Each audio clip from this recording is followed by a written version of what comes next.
Hello, everyone. Welcome back to Sincerely Self Podcast.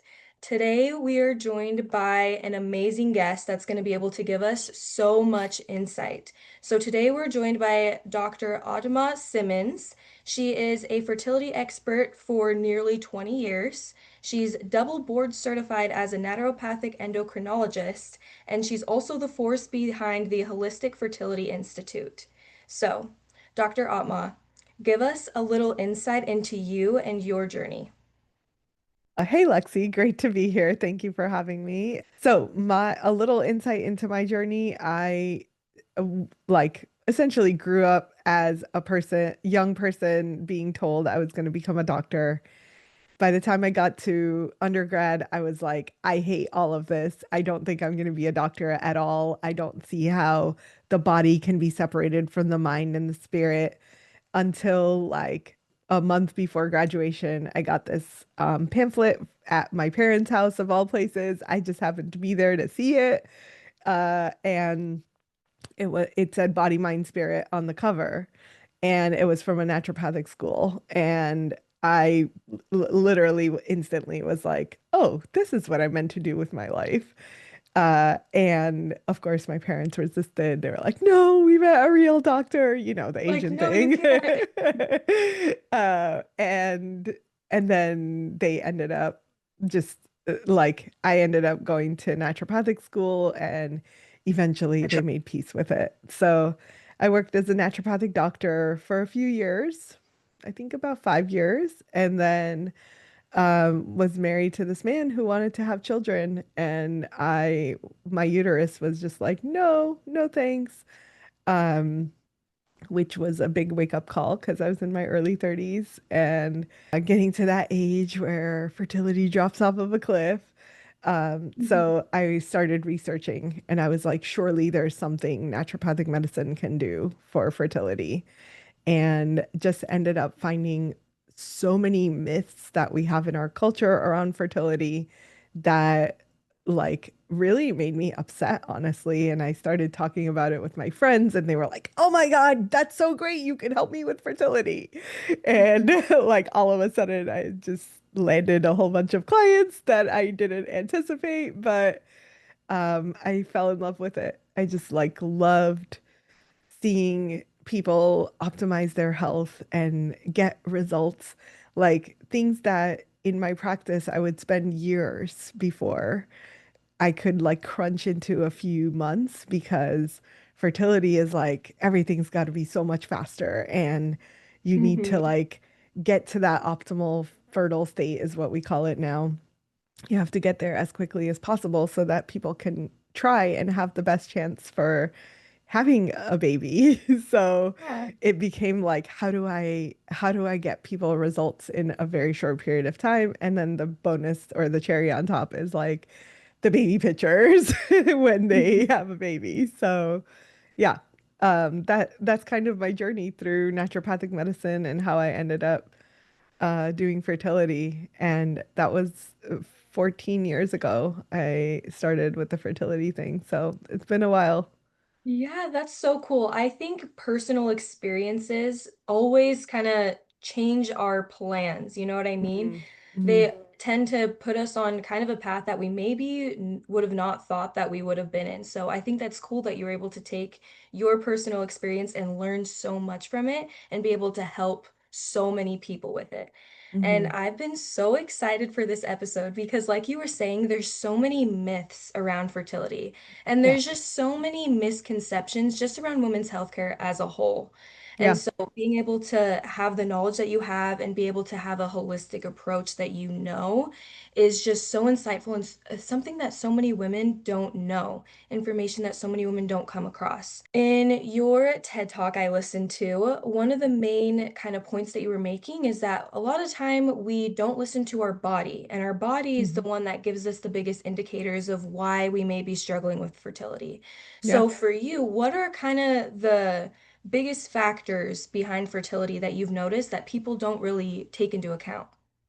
Yeah. So as I was saying in my TED Talk, it's really like, do we feel safe in our bodies? And that safety comes from a few different avenues, or it's rocked by a few different things. One is the environment that we're in, right? And that environment can be stressful just because we have a shitty boss, or it can be stressful because we're not actually like happy with who we are and it's throwing us off, or we're not happy in the partnership that we're in, or we are in an environment, like a physical environment that is toxic in some way, right? Like the furniture is off gassing, or I just Mhm. moved into a house that has mold, or whatever it is, right? Like so many environmental things that could be happening. And so that's like one aspect of areas that we should invite safety. Another one is the things that are metabolic in our body. So things like blood sugar, for example, or our circadian rhythm. Are we waking and sleeping at optimal times? Is the cortisol kicking in the way that it should? Is our melatonin kicking in when it should?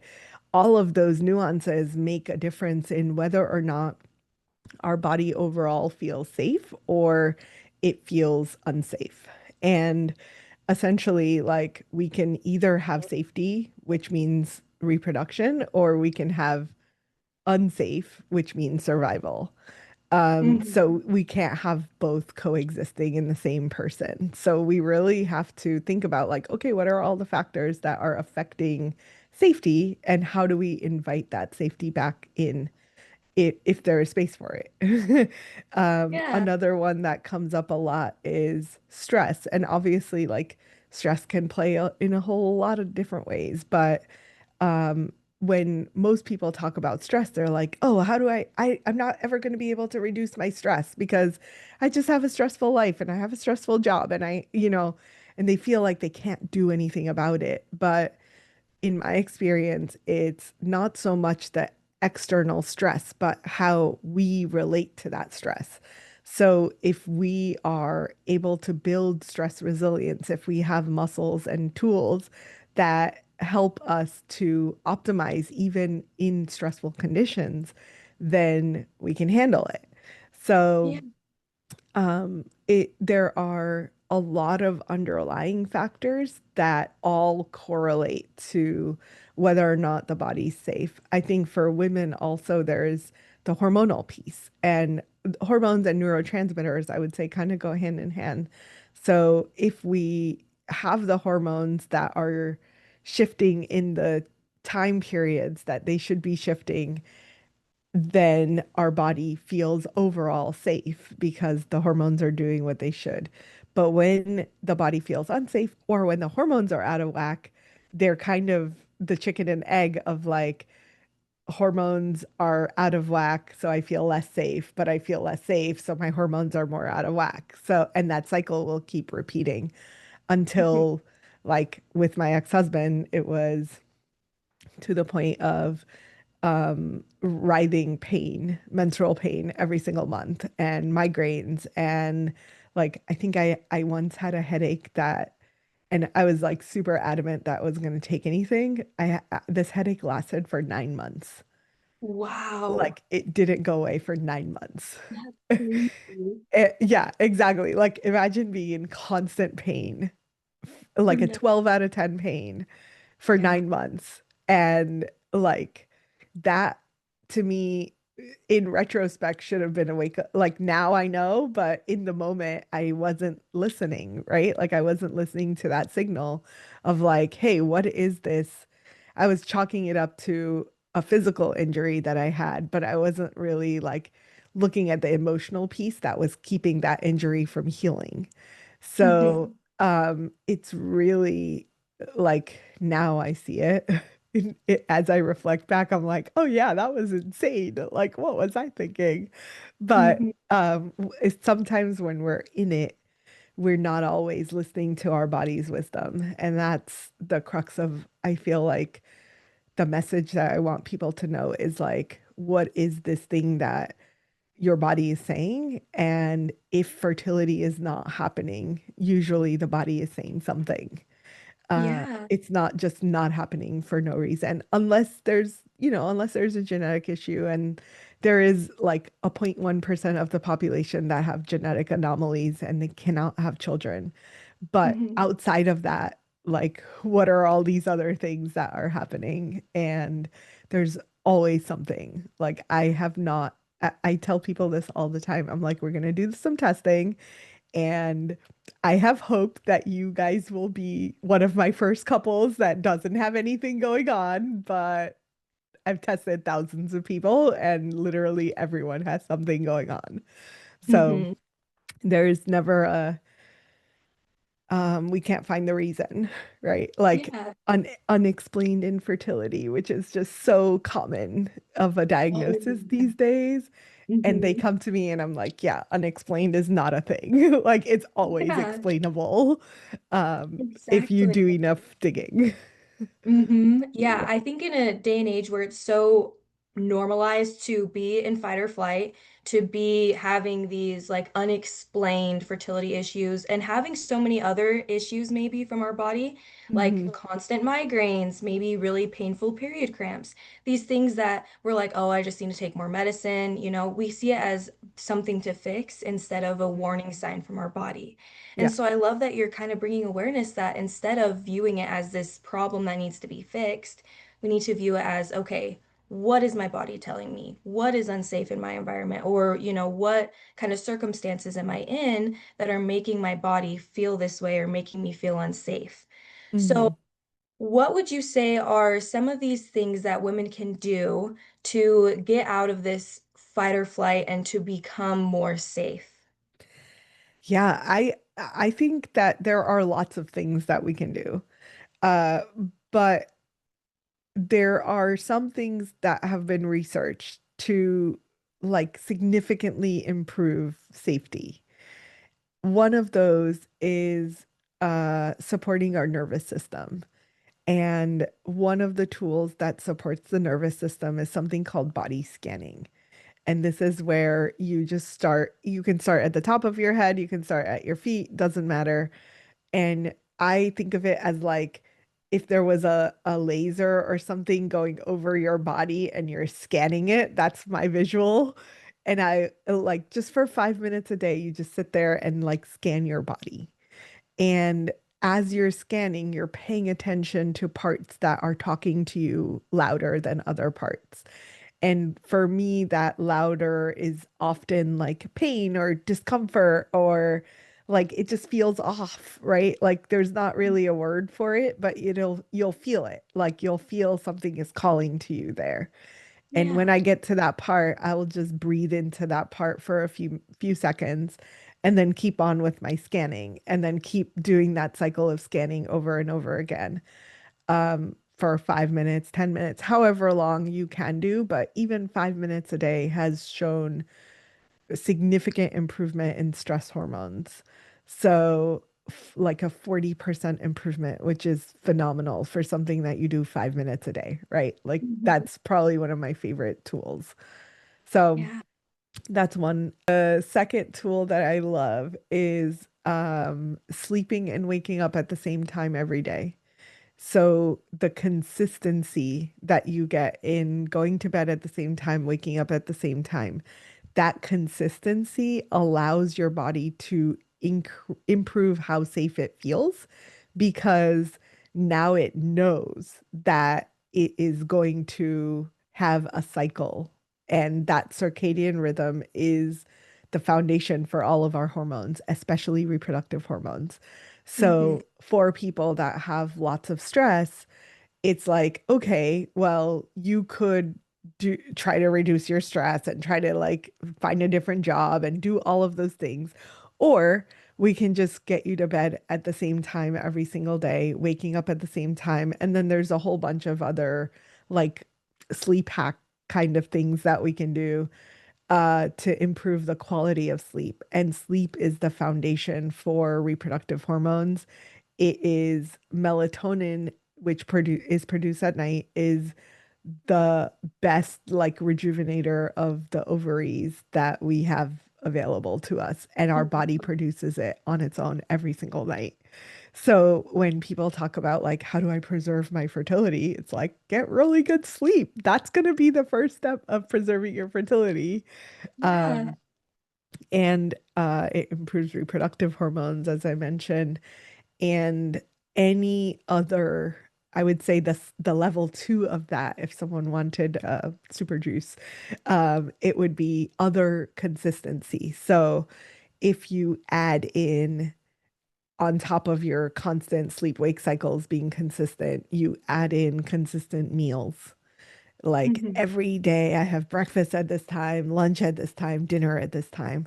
Now you've added stability and consistency to your blood sugar levels, which then gives another signal of body safety. Hmm. So it's really like as much, I don't know about you, but I'm as an entrepreneur, I'm constantly like, oh, I gotta do this and this fire and this fire. Hmm. But when things are really stressful, the most important thing is actually to add in that consistency. And it's really hard to do when you have a Hmm. million fires to put out every day. But Oh yeah. um, but if that's like if you make an effort to do that for a few weeks, you'll notice a difference in how you feel. Yeah, So, I it makes so much sense, being consistent, being on a cycle, so our body feels safe. But like you were saying, it's so much easier said than done when you mhm, have a million things you're doing in your day and mhm, and when it's not normalized to take a breath, to rest, to get a little extra sleep. And mhm. I also read that women need more sleep than eight Yes, hours. We need like yes, 9 to 10. And yes, I don't think a lot of women know that we need that extra sleep and yeah. knowing now that melatonin kind of rejuvenates our ovaries, it's like our body is just setting us up for success if we will listen to it. And so Hmm. that's so cool how that all kind of ties in together. Yep, exactly. I feel like our body has so much wisdom and it's Hmm. built with so much grace and like just awesomeness. Like every Yeah. time I think about what our bodies do, it's amazing to me that we have these tools, these devices that we're in that are so perfectly synced. And it would be really hard to create a electronic instrument that is like as amazing as the human body. Yeah, it's so insane. And yeah, I think the more that people, especially taking more holistic approaches, I think, and, opening their minds up a little bit past what we're taught in modern medicine, I think that's where you can really reconnect with your body. Yeah. And Yeah. so, Dr. Amatma, you wrote the book Fertility Secrets: What Your Doctor Didn't Tell You About Baby Making. Yeah. Give us a little preview of what you can find in that book. So Fertility Secrets, that book was written pretty much as a DIY manual. And it is I feel like it's a really good starting point for someone to better understand what's happening in their bodies, what they should consider when they're trying to conceive, even if they're just in that like preconception period where like, oh, I want to have a baby soon. It's not urgent. Like we're planning for this in the next year. That's a really good time to read that book because I feel like in the fertility world, I see this very weird dichotomy, which is you try on your own, you try and try and try and try. And then all of a sudden, you reach this point where you are now infertile, quote unquote, and you go into massive treatment.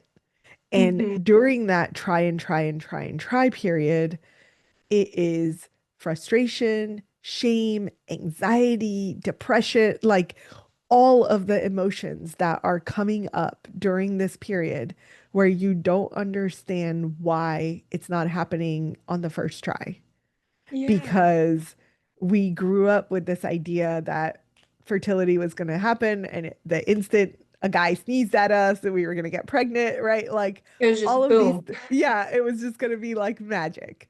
You got Hmm. off of birth control, you're going to be pregnant. And that's sort of true to a certain extent in our teenage years, but that really changes very quickly. And the actual like stats of being able to get pregnant in any given cycle is like 20%. Hmm. 20%. So Wow. to think that you're going to get pregnant on the first try is putting a lot of pressure on yourself. Hmm. But it's also like no one has taught us about our bodies. No one has Yeah. taught us what's happening with our hormones. What are our cycles doing? And that's what that book is really about. It's like your body is amazing. You can trust it. If you have symptoms, you should do something about it. Don't wait 6 to 12 months of trying to address something that should actually be addressed before you even start trying, like irregular cycles, lack of periods, lack of ovulation, um, high amounts of stress. All of those things are saying you are going to have a harder time getting pregnant. So it doesn't make sense for you to wait 12 months to give it a shot of trying Hmm. to even start doing something about what's happening. And like your body's clearly telling you, like, this is not going to be easy. It's not Hmm. that it's never going to happen. You're not infertile, as far as I'm concerned, but it's really this like subfertility that if you are aware and able to get support sooner rather than later, or support yourself sooner rather than later, you're going to see different results. So, yeah, my book is basically the DIY guide to how to get pregnant and stay pregnant. And especially in that like early phase where you just start. And then for people that are like, I've been struggling with this for years, it is kind of a guide to what else should you be thinking about? What else do you need to talk to a doctor about as Hmm. far as underlying causes, unexplained infertility? Like, let's figure out the unexplained. And as someone might read this book, they might go through it and be like, "Oh my God, that's it. That's me. That's what's happening." Yeah. And you can take that to a open doctor and hopefully like have them give some give some attention and do some testing to help you figure it out. But if they Hmm. don't, then find another resource that will. Yeah, I think that that's so important for women to know, because women's healthcare is so complex. The woman's body is so complex. Hmm. And I think a lot of the time we will go to doctors and they kind of give us kind of this quick fix that they're taught, to give us.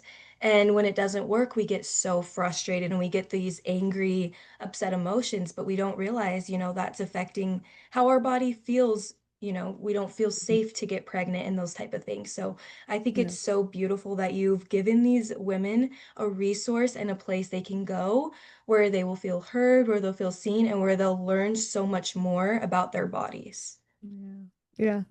Yeah. That's my goal is all the things that I feel like we should know that we were never taught, that we just have to empower ourselves and learn from each other.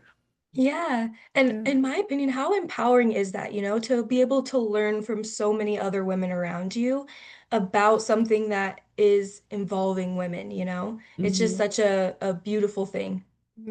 Yeah, absolutely. And to that point, I'll close out with this, which is women in circles have been the thing that women do for centuries. That has always been the mode, right? Like women in circles is what women do. Yeah. And research has actually shown that there is a lot of oxytocin that is released, especially when we're with women in a safe space. And that Wow. release of oxytocin is the best antidote to cortisol, which is our stress hormones. And it improves reproductive hormones. So having Oh. this oxytocin floating around, having oxytocin is like the love and safety hormone. It's like I feel loved because I'm safe. Hmm. And when you have that level of hormone being produced, your body's like, yeah, let's make babies. So one of my favorite things to do because it is like it's so tribal to have women in groups of circles and to be supported by each other in this way Mhm. is really powerful. Yeah, that's so cool. That's so cool that it like scientifically like benefits us because I think as women we all feel, a little bit better after we've had a little girls' night, but we Yeah. don't even realize that like it's literally improving our body just Yeah. being with these other women that are making us feel so much better. So, Yeah. girls, if you're listening to this, this is your sign. You need to have a girls' night, Yeah. lower your cortisol levels and just Yeah. go Don't feeling a drink little bit though. better. Yeah, don't drink, just lower your cortisol levels. Thank you so much, Dr. Aumatma, for joining us today and sharing your insight. I will have all of her information in the description. You can go check out the TED Talk that I mentioned because it's so amazing. And also her book, I think, is a really great spot to start at if you're just starting this fertility journey. It'll, like you said, it's your little DIY to Mhm. start first. So I think it would be a beautiful place for you guys to start. And yeah, thank you, Dr. Aumatma, for joining us today. Thanks so much for having me, Lexi. Yes, of course. And I will see you guys next week.